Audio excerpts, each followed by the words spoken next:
Madame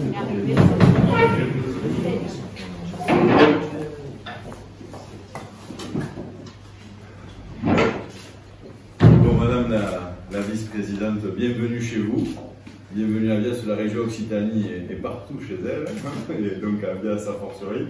Monsieur le Président de la communauté d'agglomération, merci de votre présence aux côtés de la troisième ville de votre communauté d'agglomération métropolitaine. Madame la directrice de l'établissement public foncier du Languedoc-Roussillon, Occitanie maintenant, merci aussi de votre présence. Ce matin, nous devons signer le contrat Bourg-Centre. Ce contrat est une convention très importante pour la ville de Vias, comme elle est pour l'ensemble des communes qui ont été retenues dans le cadre de ce dispositif. Très important parce qu'il va nous permettre, à la ville de Vias, permettre à la communauté d'agglomération Euro-Méditerranée de structurer son territoire. Vias est une ville de 6 000 habitants l'hiver, 60 000 l'été, en période touristique, en période estivale, grâce au potentiel qu'offre l'hôtellerie de plein air avec 30 campings qui fait de Vias la deuxième station balnéaire d'Europe en capacité d'accueil dans l'hôtellerie de plein air avec près de 9000 emplacements.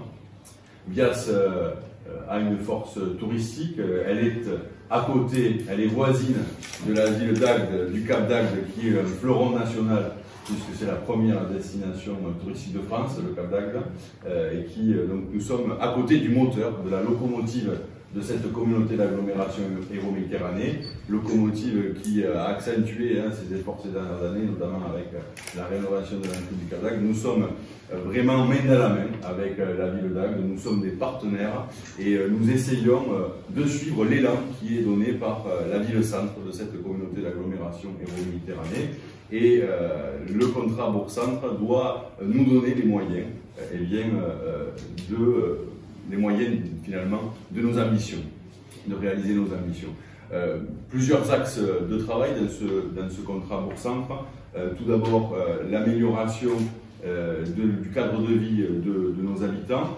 Nous avons engagé sur le mandat précédent, 2014-2020, des travaux de restructuration, de modernisation de notre station balnéaire grâce au soutien de la région, grâce au soutien de Didier Codorniou, le premier vice-président de cette belle région Occitanie, grâce à votre soutien aussi, Madame la vice-présidente, puisque vous êtes en charge de l'aménagement du territoire, puisque sur l'aménagement, la modernisation de nos infrastructures publiques sur Vias-Plage, nous avons bénéficié de 30% de cofinancement régional, également du département qui nous a cofinancé à hauteur de 10%.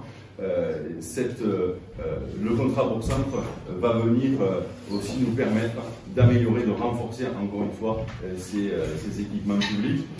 Et comme on doit marcher sur une ville doit marcher sur ses deux jambes, eh bien, il y a aussi la requalification du cœur de ville. Et c'est tout l'objet de ce mandat qui s'ouvre à nous, 2020-2026, dont le démarrage est un petit peu perturbé par le confinement, le déconfinement. Et notre objectif sur le cœur de ville, c'est effectivement que la ville marche sur ses deux jambes et restructurer, requalifier ce centre-ville avec notamment la place de l'église, la place commerçante, la rénovation des façades, la rénovation des vitrines commerciales, la requalification des entrées de notre ville, notamment au nord, à route de Messam, puisque nous avons un projet de création de 400 logements dans le cadre d'une zone d'aménagement concerté de Fontlongue. La liaison entre Vias-Ville et Vias-Plage pour que nous puissions aussi développer les modes de déplacement doux, piétons, cyclistes, et c'est tout l'objet de ce premier axe du contrat Bourg-Centre qui est donc embellir et améliorer notre cadre de vie. Les équipements du Bourg-Centre, c'est aussi la création d'un parc sportif entre Vias-Ville et Vias-Plage sur le secteur Villers-Jonquier. La création aussi d'équipements pour le scolaire, comme nous avons pour objectif de créer un restaurant scolaire, et également dans les équipements publics, un projet de port fluvio-maritime, là en lien avec l'agglomération Hérault-Méditerranée qui a la compétence en application de la loi NOTRe, nouvelle organisation du territoire de la République, et c'est un dossier que nous allons mener main dans la main avec l'agglomération Hérault-Méditerranée, puisque le préalable était d'inscrire cette opération dans le PLU, le plan local d'urbanisme de la ville qui en 2017 a inscrit cette zone portuaire qui a été validée par les services de l'État, et il nous faut maintenant avec l'aglo lancer tout, on le sait, toutes les études qui sont des préalables administratifs nécessaires, et je sais compter sur la volonté de Gilles Deltor, notre président, pour voir réaliser demain ce projet, puisqu'il le mène aussi sur Agde avec un projet de requalification de friche industrielle derrière la gare d'Agde. C'est un projet d'ampleur sur Agde qui va servir le territoire, et demain à Bias, ça pourra être la deuxième étape de cette requalification fluvio-maritime sur notre territoire, qui est un territoire attractif. Je le disais, le tourisme, c'est notre force.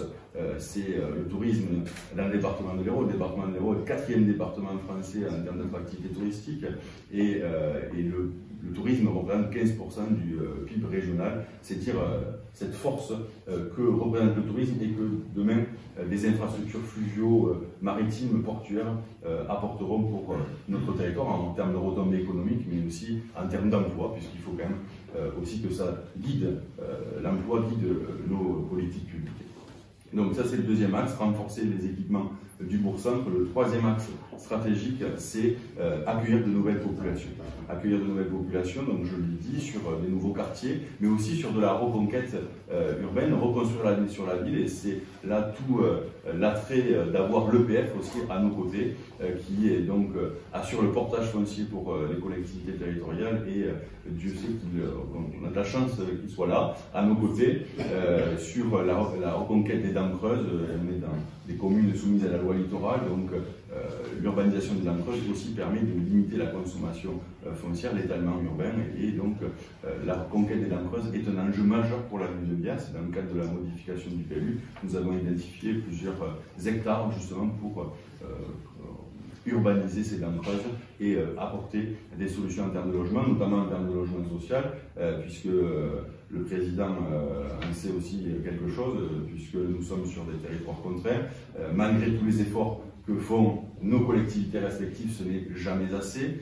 Malheureusement, on veut faire rattraper aux collectivités en quelques années ce qui aurait dû être fait sur les 30 ou 40 dernières années. Malheureusement, c'est difficile, et malgré tous les efforts que nous faisons, l'État, au lieu de nous accompagner, nous sanctionne. Voilà. Je pense qu'il faut quand même le dire, parce que ça met en difficulté aussi les équilibres budgétaires des collectivités territoriales qui font des efforts pour justement respecter les objectifs de la loi.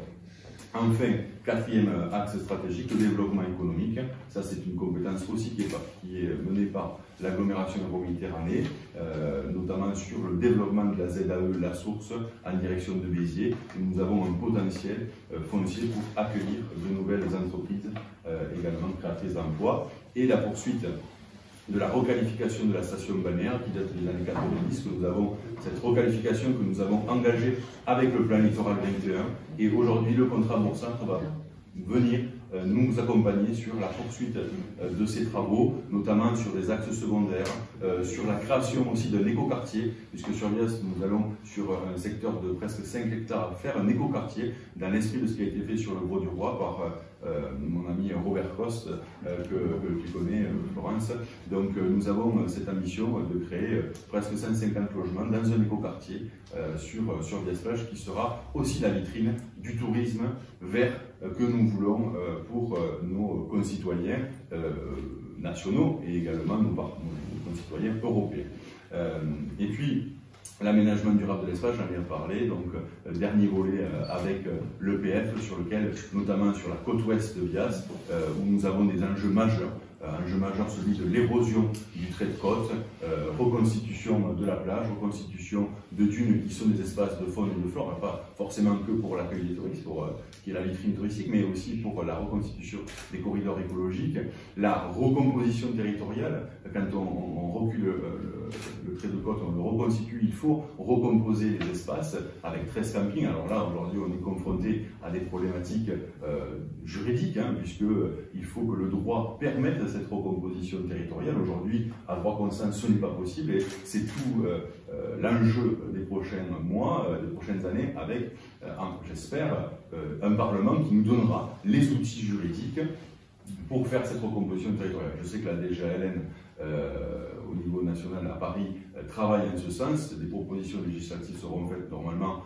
en 2021, mais là, il faudra s'appuyer sur l'EPF, sur l'expertise de l'EPF, sur son expertise technique, ses compétences et aussi, bien sûr, sur son portage financier pour permettre de trouver du foncier pour recomposer, puisque sur le secteur, nous avons quand même 13 campings sur 30, et il est hors de question, je le dis de suite, que la ville recule à 180 mètres ou qu'elle raye d'un coup de crayon 13 campings qui créent de l'emploi, créent de la richesse pour les villes, pour l'agglomération, mais aussi pour l'État, puisque quand même il y a des charges qui sont payées sur l'emploi patronal, social, il y a de la TVA qui est aussi payée à l'État. Donc je veux dire, tout le monde, tous les acteurs publics qui trouvent leur compte. Donc il faut absolument que l'État, au niveau national, nous donne les moyens de recomposer territorialement ce secteur. Donc, dernier axe, c'est l'aménagement durable de l'espace. Voilà, je le disais, ce contrat Bourg-Centre, c'est un contrat fondamental en ce début de mandature. Je tiens encore une fois à remercier la région Occitanie qui est un partenaire vraiment capital, essentiel.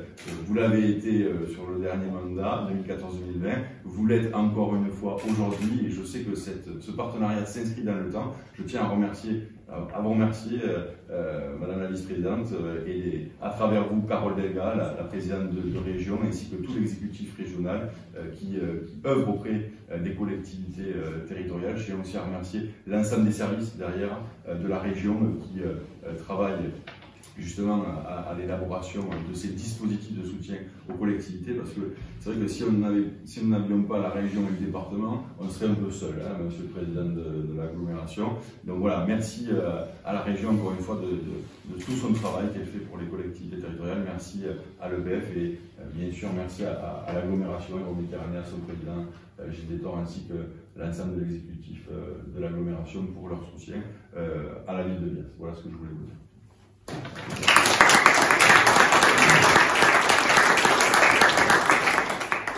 vais mettre mon masque. On fait le jeu de Jamel, Jérôme. Bien, merci Monsieur le maire de Bias pour cette introduction qui, je pense, a bien résumé la situation de la commune de Bias, qui recèle des enjeux capitaux pour notre littoral et qui concentre toutes ces problématiques que vous venez d'énumérer. Merci Florence Brutus d'être toujours une partenaire fidèle, représentante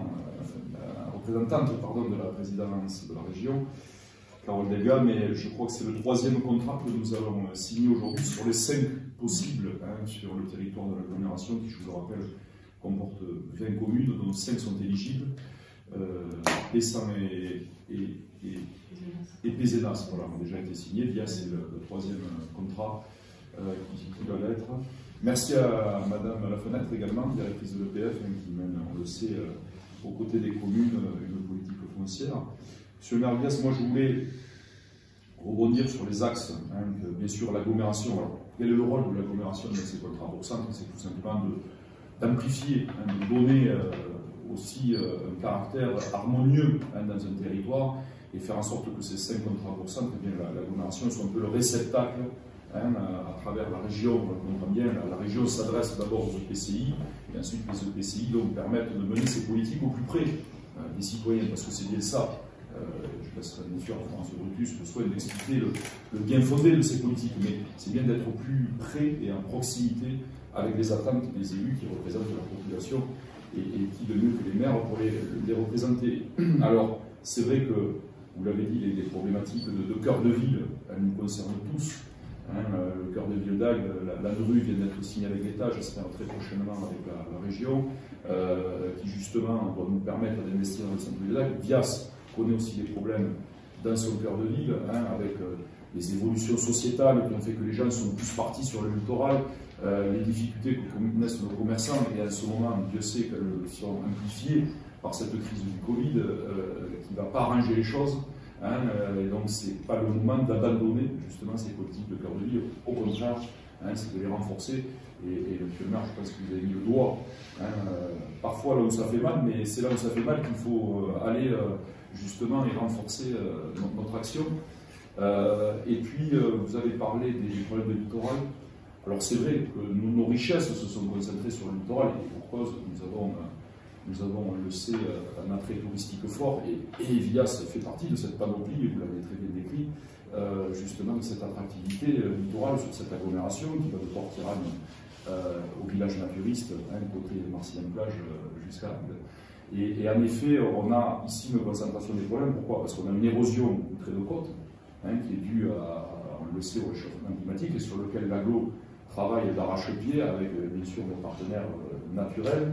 Et on le sait, ce problème-là, il n'est pas soluble d'un coup de baguette magique. On a en plus un phénomène de cabanisation sur Vias, et qui fait qu'il faut essayer au maximum de reloger ces gens dans des logements prévus à cet effet. On a le poids de cette loi SRU qui est, pour moi, dans tous les cas, non-sens total avec, je dirais, la configuration des communes littorales, parce que nous imposer d'un coup d'un seul et d'un bloc 25% de fabrication de logements sociaux dans des communes qui sont très contraintes foncièrement, l'UBF le sait, avec des zones inondables, des zones naturelles, des zones en retrait littoral, bon, voilà, des zones constructibles, il n'y en a pas, ça ne couvre pas les rues, et donc aller positionner 25% de logements sociaux là-dedans, pendant ce temps l'État nous sanctionne alors qu'on a plus besoin d'aide que de sanctions en ce moment. Donc tout ça est assez incompréhensible, mais c'est vrai qu'en ce moment il y a beaucoup de choses assez incompréhensibles au niveau de l'État, et je dirais que c'est là qu'on voit à quel point cette centralisation est devenue un non-sens total, et je dirais même à travers la crise que l'on connaît. On voit bien que résoudre des problèmes territoire par territoire serait beaucoup plus opportun, et celui-là n'est un parmi d'autres. Monsieur le maire de Vias, nous le connaissons ensemble. Voilà.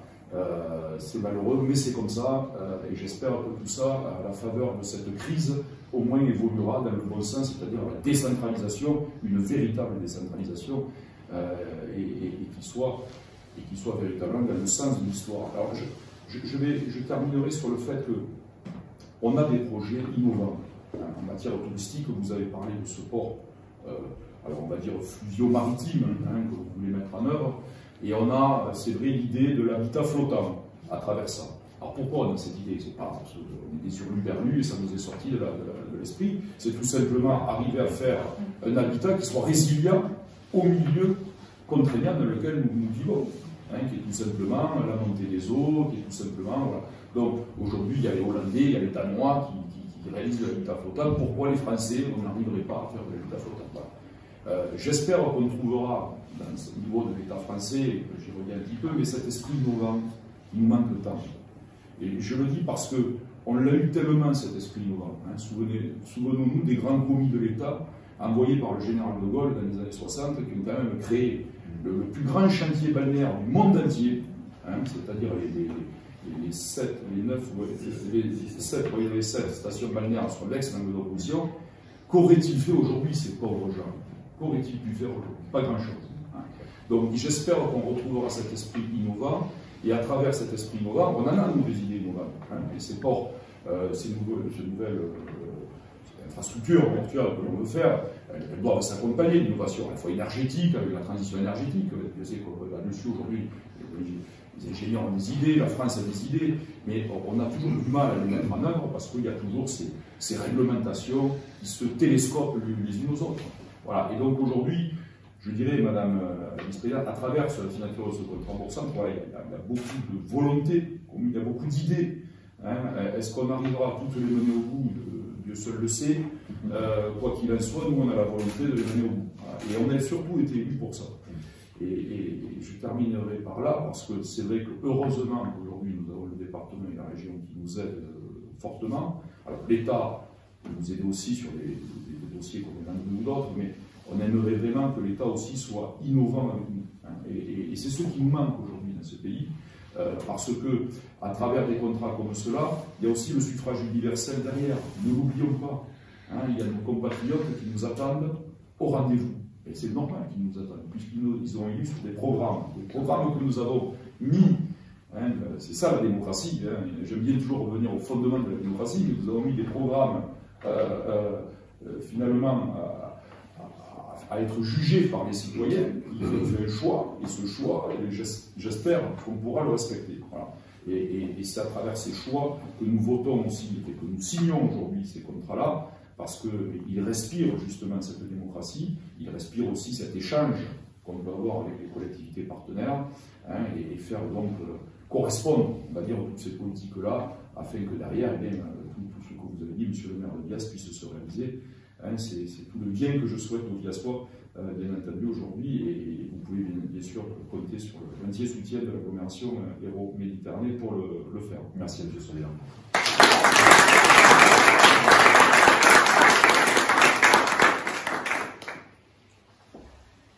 Monsieur le maire, monsieur le président, madame la vice-présidente, je tiens sincèrement à vous remercier de nous avoir associés à cette signature, car nous ne sommes qu'un opérateur, c'est-à-dire la politique d'aménagement, la politique en tout cas qui est pensée, elle est de votre ressort, et nous sommes surtout un accompagnement dans la mise en œuvre.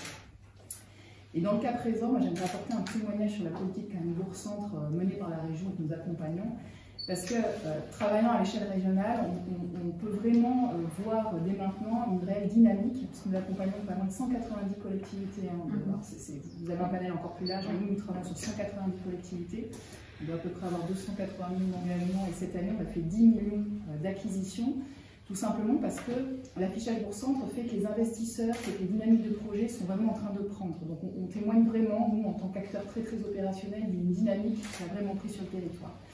Et dans le cadre de cette politique, alors l'EPF, dont le président, M. Dupraz, est un élu régional, tenait à ce qu'on puisse répondre aux attentes à la fois des collectivités, de l'État, de la région, sur tout ce qui est ingénierie d'accompagnement. C'est pour ça qu'on a développé, et c'est un peu ça qui a été cité, hein, tout un panel en tout cas de missions, puisque nous sommes vraiment les mains dedans, j'ai envie de dire, sur la mise en œuvre, que ce soit l'acquisition sur laquelle on est connu, mais surtout sur tout ce qui est cofinancement des études opérationnelles pour les montages économiques, sur l'analyse en termes de travaux, si on doit conduire également des travaux de démolition, ou en tout cas pour appuyer ces choses-là, tout simplement parce que la requalification et la revitalisation des centres, comme ça, c'est des questions d'habitat dégradé, d'habitat vacant, qu'il faut reconquérir, de commerce, rez-de-chaussée à redynamiser, d'espaces publics, de parking, d'équipements, de services, voilà, c'est tout un ensemble qui appelle quand même une ingénierie un peu particulière pour voir si ça tourne et économiquement à combien on arrive.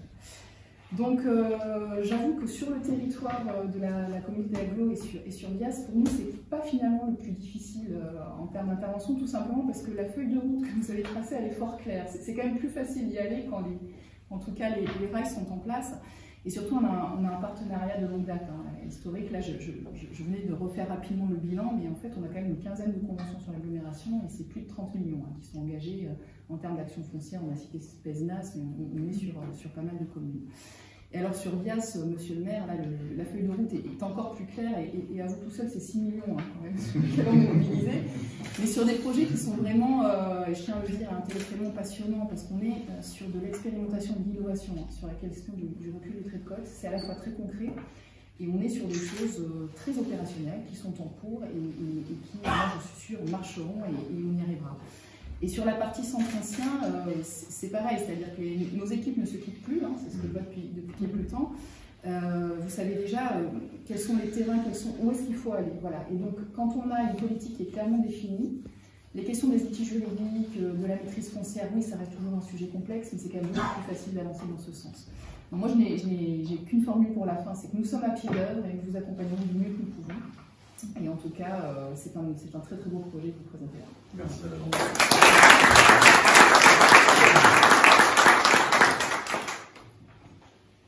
Très bien.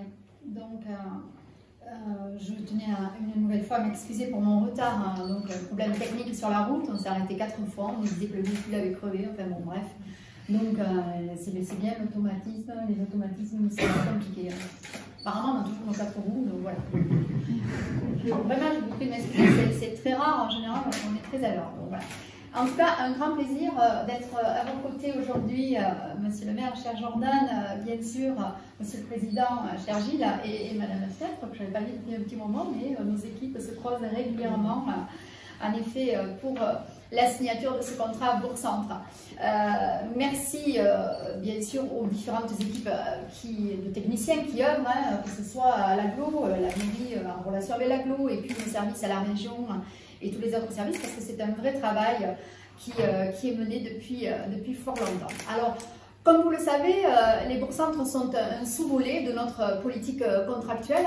Alors, je ne vais pas dire nouvelle, parce qu'on est en fin de mandat. Effectivement, il ne nous a pas échappé que nous avons des élections régionales en 2021, quand on ne sait pas trop, mais bon, en 2021, a priori en juin, voilà. Donc, nos politiques contractuelles que nous avions définies et lancées donc, pour la période 2018-2021, c'est pour ça qu'il y a une fin entre guillemets, et puis on verra ce que les élections donneront s'il y a une suite. Sachez que déjà on réfléchit à la suite de nos politiques contractuelles et on a commencé à élaborer, à reprendre ce qui fonctionnait bien, ce qui fonctionne moins bien, à revoir, à retoucher. C'est comme ça que nous devons évoluer favorablement. Alors c'est Bourg-Centre. Je vais rappeler quand même rapidement la genèse de ce qu'a voulu la présidente, qui m'a chargée, j'ai oublié aussi de vous transmettre toute son amitié. Donc j'étais hier après-midi avec Carole qui m'a dit « Ah mais tu vas à Vias, et si tu vois… » Donc oui, il n'y a pas de souci. Voilà, donc c'est fait. Donc cette politique contractuelle a été mise en œuvre, je le disais, en 2018. Et la volonté de la présidente, ça a été vraiment de construire des politiques qui soient adaptées à tous les territoires. Qu'on soit en territoire urbain, périurbain, rural ou très rural, ces contrats viennent, et ça a été dit tout à l'heure déjà, s'adapter aux besoins du territoire, aux besoins des habitants. C'est pas un contrat, donc on en a 56 maintenant qui sont signés en Occitanie, donc on a maillé l'ensemble de la région comme ça. Et ce ne sont pas d'un territoire à l'autre, moi c'est passionnant ce que je fais parce que c'est jamais pareil en fait. Donc du coup, ces contrats territoriaux sont là, donc menés par, ici c'est la communauté d'agglomération Euro-Méditerranée, avec laquelle on a contractualisé. Et à l'intérieur de ce contrat cadre, on décline d'autres contrats. Et donc là, en l'occurrence, aujourd'hui, la politique Bourg-Centre. C'est pour ça que ce contrat cadre, c'est Euro-Méditerranée qui le mène. Et à l'intérieur, nous avons plusieurs volets, dont la politique Bourg-Centre.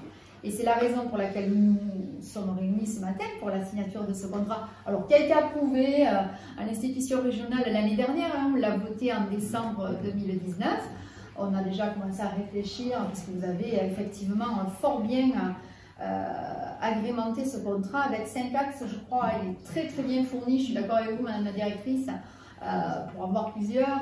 Ce contrat est très bien réfléchi. Je vois qu'avec vos équipes, vous êtes vraiment penchés sur ce que vous vouliez faire de Vias, comment vous voulez développer votre commune en tenant compte des différents enjeux qui vous sont imposés.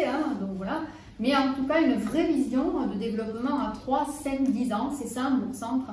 Et à l'intérieur de ces bourgs-centres, qu'est-ce qu'on va y trouver? Qu'est-ce qu'on peut y traiter? C'est deux objectifs principaux, en fait, à la fois reconquérir les cœurs de ville et également consolider les fonctions de centralité. Alors ici, on pourrait dire que Vias occupe une fonction de centralité entre Béziers et Agde et qu'elle offre un pôle de services structurant sur ce territoire avec différents services.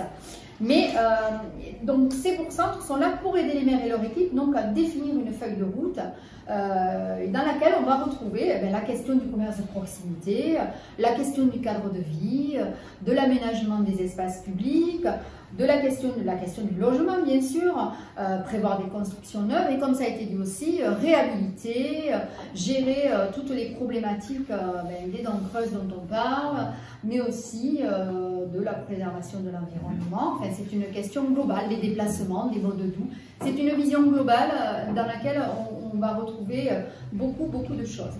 Donc, ça a été dit un petit peu tout à l'heure, alors à l'échelle de la région Occitanie, nous avions 758 communes qui étaient éligibles à ces dispositifs bourg-centre, et c'est aujourd'hui 450 communes environ qui se sont engagées dans cette démarche. Donc, vous disiez 190 pour l'EPF avec lesquels vous travailler, mais à l'échelle de l'Occitanie, 450. Alors, les bourgs-centres, pareil, il n'y a pas de date. Il y a des communes qui se sont engagées dans cette procédure, dans cette politique en 2019, 2018, d'autres 2019, d'autres qui continuent après les renouvellements d'exécutifs que nous avons connus avec les élections municipales, d'autres qui enclenchent la démarche.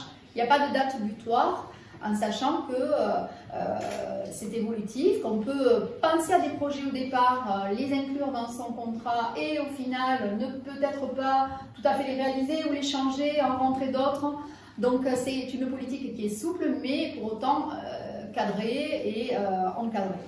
Donc, ce que je le disais, hein, le projet de développement se matérialise par un contrat cadre que nous avons passé conclu avec l'agglomération, avec une feuille de route partenariale et des séquences où l'on se retrouve, alors d'abord en comité technique hein, avec les services pour travailler et ensuite avec nous élus pour valider les choses sur des programmes opérationnels. Pour revenir donc ici à la signature de ce jour, Avias, donc ce contrat que nous signons aujourd'hui matérialise le partenariat jusqu'au 31 décembre 2021 entre à la fois la région, la ville, l'agglomération et bien sûr le PF d'Occitanie. Le PF, où je me permets, parce que vous êtes là Madame la directrice, de saluer particulièrement ce travail que vous faites sur nos territoires et notamment cet engagement si particulier que vous avez à Bias, alors qui est intéressant intellectuellement pour vous, parce que vous aimez résoudre les choses compliquées, hein, je sais, mais très très importante pour ce territoire-là et pour les habitants qui y vivent, bien sûr, et aussi toutes les personnes qui œuvrent dans la partie touristique dont tu parlais tout à l'heure, Jordan. Bien sûr, te féliciter de cet engagement particulier que tu as sur la question du foncier qui est prégnante en Occitanie hein, et la question du logement. Ce contrat bourg-centre a donc été approuvé, je le disais, l'année dernière, au mois de décembre, et les projets issus de la réflexion fixent donc cette feuille de route qui fait l'objet de points d'étape réguliers tout au long de l'année. Je rappelle que ces contrats bourg-centre ne sont pas, c'est la partie désagréable, hein, ne sont pas systématiquement, c'est pas parce qu'on dépose un projet dans le contrat bourg-centre qui va être systématiquement accompagné, financé. Donc ça, voilà, on regarde hein, si on peut répondre.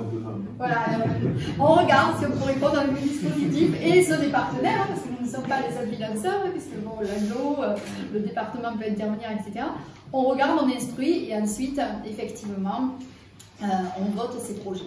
En conclusion, donc, ce matin, avec cette signature des contrats territoriaux et donc de ce bourg-centre plus particulièrement, nous avons vraiment un bel exemple de partenariat des différentes collectivités. Moi, ce que j'appelle l'intelligence collective, hein, parce que c'est à plusieurs qu'on avance sur un territoire et qu'on fait évoluer les choses. Et tout cela à destination, bien sûr, et du territoire et surtout des habitants qui occupent ces territoires. La solidarité entre la région et vous s'inscrit dans la durée. Hein. Ça fait un moment que nous travaillons ensemble. Nous menons donc cette action résolument tournée vers l'avenir dans le cadre de ces nouvelles politiques territoriales. Et c'est dans cet état d'esprit que la région vous accompagne aussi, et vous l'avez dit, c'est distinct des bourgs-centres, mais sur la requalification de Viastage dans le cadre du plan littoral 21 que mène mon collègue Didier Codorniou. C'est aussi dans cet état d'esprit que nous affrontons cette crise sanitaire et économique qui a déboulé sur nous et dont nous serions bien passés. Mais c'est dans ces moments qu'on voit justement que les collectivités, et comme tu le disais Gilles, et localement, parce que l'État central, c'est pas toujours évident. Bien sûr, l'État nous accompagne, mais c'est localement qu'on arrive à résoudre les choses. Et saluer encore et remercier encore une fois l'engagement de l'agglo dans le dispositif local. Ce dispositif que vous connaissez maintenant qui est en marche depuis le 1er juin pour soutenir le commerce de proximité, l'artisanat, qui était à disposition au départ du tourisme, mais qui a été élargi à l'ensemble de toutes les entreprises depuis là, le mois d'octobre, puisque nous avons connu une seconde vague. Donc ce dispositif local, c'est un fonds partenarial, c'est pour ça que je le souligne ici, hein, avec les EPCI, les départements, la Banque des territoires. Et puis maintenant, également, bientôt, et je conclurai par là, un nouveau dispositif focal, où je crois que vous êtes aussi partenaire avec la LCT, donc l'EPF, la Banque des Territoires. Alors focal, qu'est-ce que ça veut dire? Parce que nous, on est fans des acronymes, vous avez repéré. Donc c'est Foncière Occitanie, centralité, commerce, artisanat local.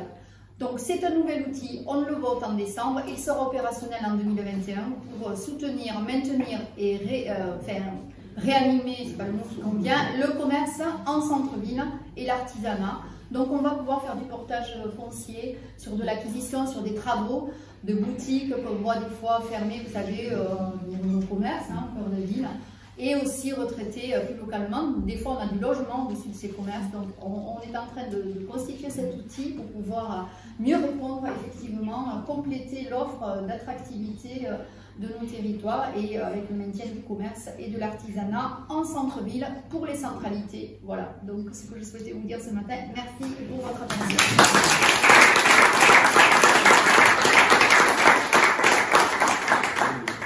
Allez, on va finir.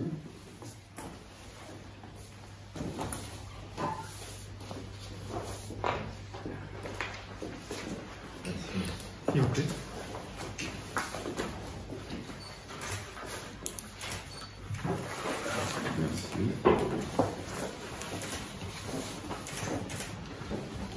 On peut signer en haut. Ouais, puis sinon, c'est un peu long. Oui, merci. Ok. Ça y est. Tu veux- Non, c'est bon, c'est bon. Merci.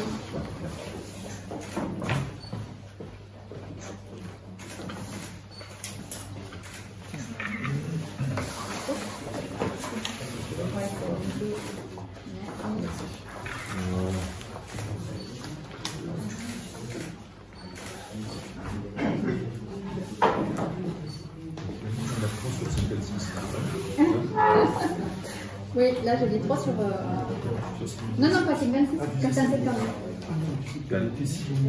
Les bourses simples, Qui sont signés. qui sont signés 450. Enfin, pratiquement, si tu avais posé le point de là. Oui, oui, on a fait beaucoup de signatures. Déjà, les étudiants de la facturation. D'ailleurs, 450, t'as pas du jour. Non. Mais là, c'est dans les mots, c'est pas. C'est important, madame. Ah oui, oui, dans les mots, j'essaie de. Moi, Tu vas essayer de signer en. Oui, J'en profite juste avant qu'on se quitte pour encore une fois remercier Florence Brutus, madame la vice-présidente, qui était d'ailleurs venue inaugurer le front de mer de Vias-Plage. Donc, toujours plaisir, Florence, à vous accueillir, madame la vice-présidente, ici à Vias. Merci, monsieur le président Gilles Détor. Merci, madame la directrice, madame la fenêtre. Je tiens encore une fois, et j'aurais dû commencer par là tout à l'heure, à remercier mes équipes, les services municipaux, au premier rang desquels madame Donadieu, ainsi que les services de l'agglomération Méditerranée, avec Audrey Pétadi et puis tout son staff autour d'elle, et puis les services de la région. Donc encore merci à toutes et à tous pour avoir fait en sorte que la signature de ce contrat Boursan puisse devenir une réalité, comme le disait le président Détor, dans l'intérêt des Viassoises et des Viassois, et l'intérêt surtout du territoire, l'intérêt général du territoire. Merci à toutes et à tous.